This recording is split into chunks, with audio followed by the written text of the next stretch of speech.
cesses by definition, the only reason cesses are not allowed to be kept separate and not shared. The definition of a cess is it can be only collected for one purpose.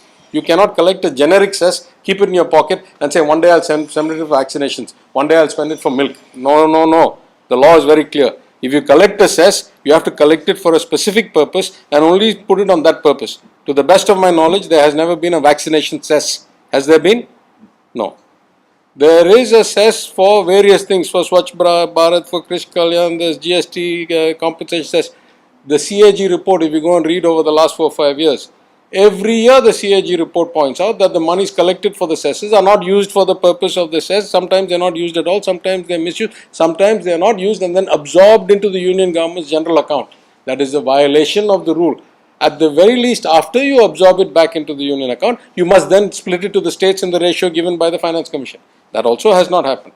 So let's, we can't do all the slogan politics, right? You have to understand some basic law, some science, some data, some accounting. Where is the connection between cesses and vaccines? Nothing. So the Prime Minister made these remarks during a meeting that was called to discuss about the COVID situation and also the fact that he has only pointed out non-BJP ruled states. Do you think this was a deliberate move from the side of the Prime Minister to show these states in poor light? Why should I speculate what is in the mind of somebody else? I don't know. I mean, I think it's a bit odd that only non-BJP states were mentioned when I've told you that there are BJP states that tax higher than us and that there are BJP states that tax almost the same as us after the reduction. So, it could be that that was the level of information provided to him. It could be that, he was just, I can't speculate.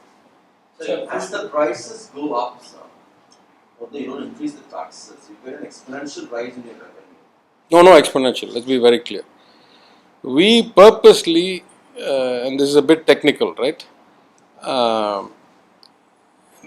Some states take it as ad valorem, meaning whatever the rate is, a percentage of that. Some states take it as a rupee number per litre. Some states do a combination of both. Tamil Nadu actually does a combination of both. So let me put it another way. When the union government cut the taxes cut the diesel tax by 10 rupees, we also automatically cut our rate down by 1 rupee 40 paisa or 1 rupee 50 paisa because that was our ad valorem rate. Same way, when the union government cut the petrol tax, we also cut ours by another 65 or 80 paisa when they cut it by 5. So whether we like it or not, we are also reducing our tax by almost 1,100 crores or something a year. As soon as the union cut the tax, there is already a built-in state tax cut. Let me mention that point also. So, the question is not exponential. It is whatever the model is. Some states are 100% percentage ratio. Some states are cash plus percentage. Some states are cash. It depends what the model is. But generally, you're right. As the oil price goes up, the revenue will go up because there will be some component of percentage of the price. So there used to be this demand that the prices of petrol and diesel keep going up because the government has deregulated the decision, and it has to. It is the government's job to decide what will be the petrol diesel prices. So now are you demanding that the government should take back that and then they decide on the? Yeah, let me just point out that if this is what deregulation looks like, it's the funniest deregulation I've seen in my life. Let me give you why. When petrol prices rose, when crude oil prices rose from the 70s to like 115, remarkably, every single oil major in this country, private and public, remarkably deregulated. All of them didn't raise the pump price 1 paisa for like 100 days when coincidentally 5 states were having elections. What a wonderful deregulated market we have. Look at that. Have you ever seen such an efficient free market? What? I tell you, should go in the record books. And then the election gets over and now crude oil prices are dropping because the Ukraine crisis got a bit settled. And then what happens? Every day, every oil marketing company increases the price by about 1 rupee. Every day. If this is deregulation, my friend, give me regulation. Right? Let's not talk more about that. What is your message to the Prime Minister, sir? Who am I to give any message to the No, Prime in Minister? response Right? to this appeal yesterday. No, I've given you a clear explanation why I don't think. No. I am not of the tagudi of the status to give responses to the Prime Minister. The Chief Minister has spoken in the Assembly. I am giving a technical follow up to what the Chief Minister has said. So in future, is there a chance or possibility of reducing the fuel prices again by state government? Look, we will do whatever it takes. Let's just think about this for a second. What is the job of a government economically? Right? The job of a government is to raise enough revenues to provide good quality and adequate what we call public goods and services: drinking water, roads, hospitals, free healthcare, good schools, so that the social strata is leveled, so that even the poor, the underprivileged get access to quality, education, quality healthcare, decent life with dignity. Number one. Number two, to provide a safety net for the weakest, and sometimes it's whoever's old, sometimes it's whoever's sick, sometimes it's people who are down on their luck, like many Western countries have unemployment insurance and so forth. So the government in a compassionate society should ensure that the most unfortunate among us, either longer term or short term, are given the right help so that they are closer to those who are fortunate. It should make sure that there is some redistribution, that it doesn't allow the Gini coefficient to get too high, that some people don't become too rich and many become poor. If that's the basis, then this union government has been an utter failure for the last 7 years, complete, total failure. And it should provide an environment of trust and comfort, both in terms of infrastructure, management of its own finances, and the clarity and consistency with which it operates, that it encourages private enterprise to come and create, new businesses, jobs, growth, economic progress. That's the job of a government. So there's a delicate balance here. If the state's finances are a mess, if our ability to borrow is constrained, if our standing in the markets is weak, if we cannot provide the confidence to the investors, if we cannot provide adequate roads and ports and internet pipes and things, then surely we are going to pay the consequences of that in future growth. So at some level, our job is to balance these things. On the other hand, in a difficult economy, we certainly don't want to tax those who cannot afford to pay. In fact, I'll go the other way. Soon as we came to office, even though the finances of the state were in the worst position they had been in the history of Tamil Nadu, at least since the FRA Act in 2003. Debt to GDP, revenue deficit, 7 years record, everything. And we had the second wave, and we had the third wave, and we had more rains than in 2015, though we didn't have the floods because we managed the rain slightly better, though the infrastructure was not that improved.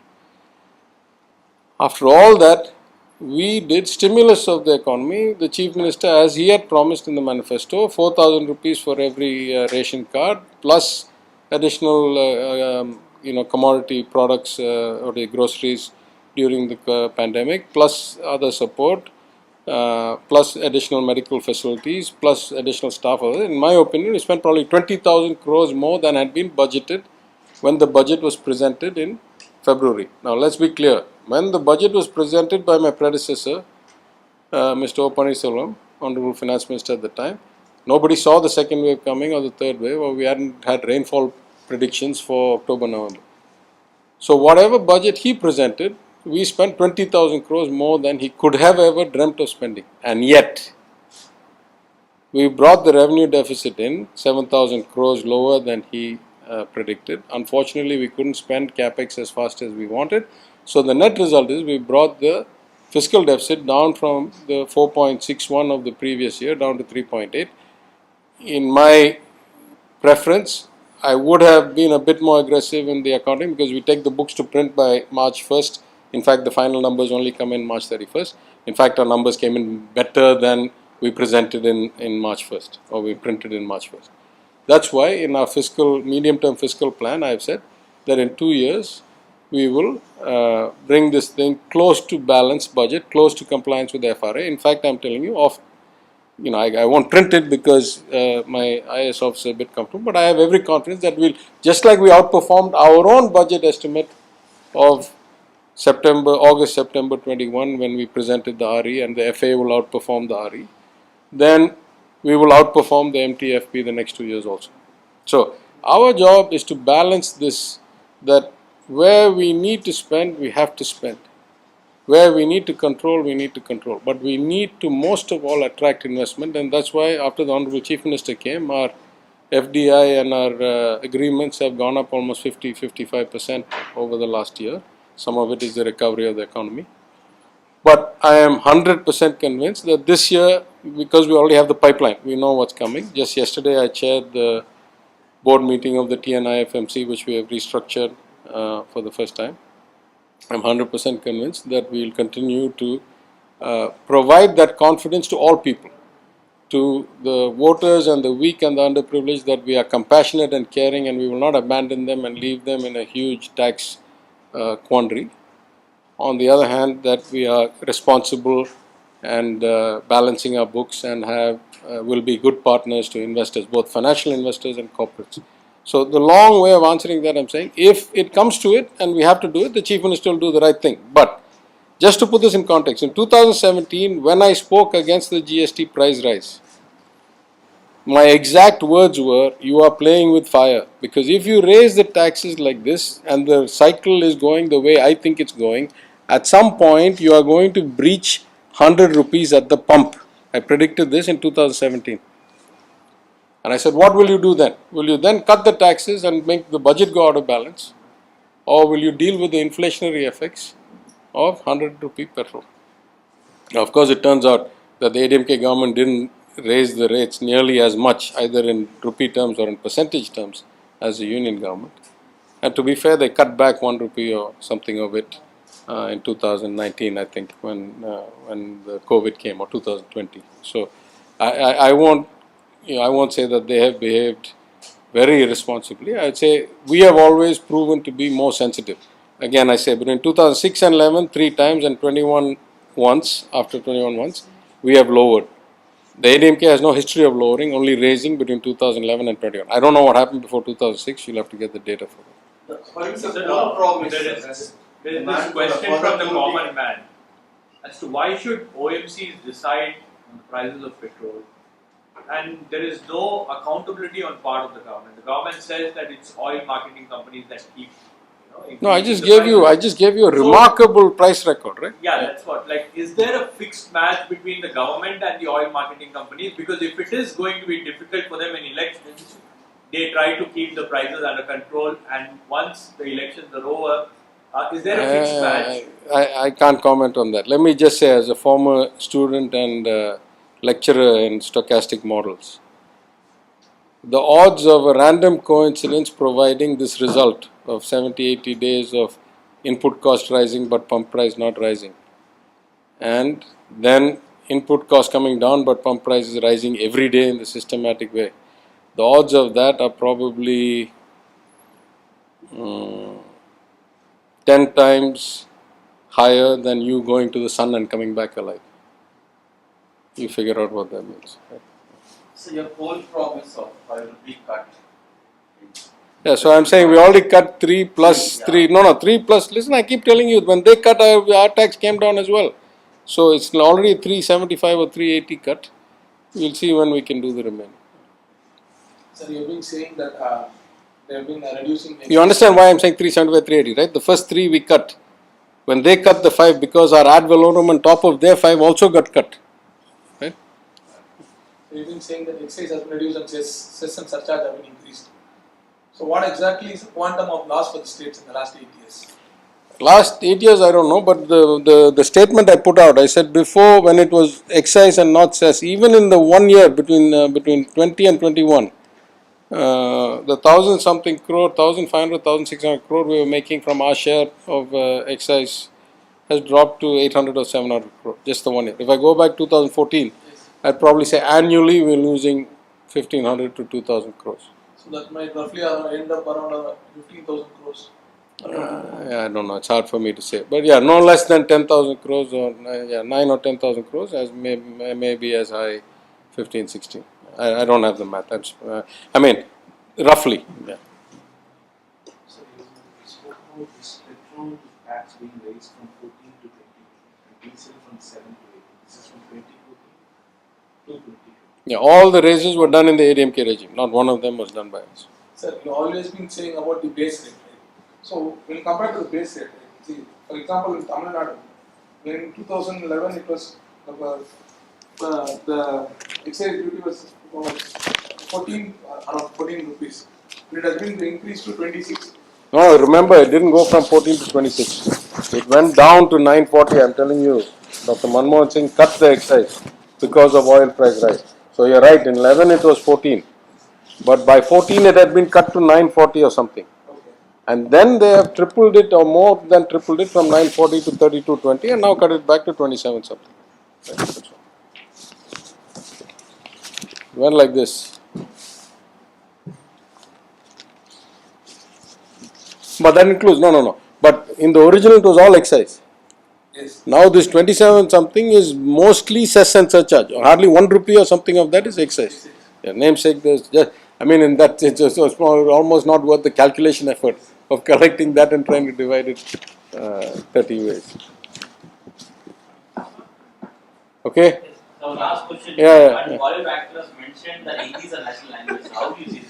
So you've been I very can't. vocal about this. No, come on. You ask me something related to finance or tax or But you've something. been vocal about this constant. Listen, then then the blame is on all of you. If you allow a Hindi actor to define national policy or set the debate, then you're at fault, not me. I am not going to descend to that level. Which actor? I don't know, whichever actor you say.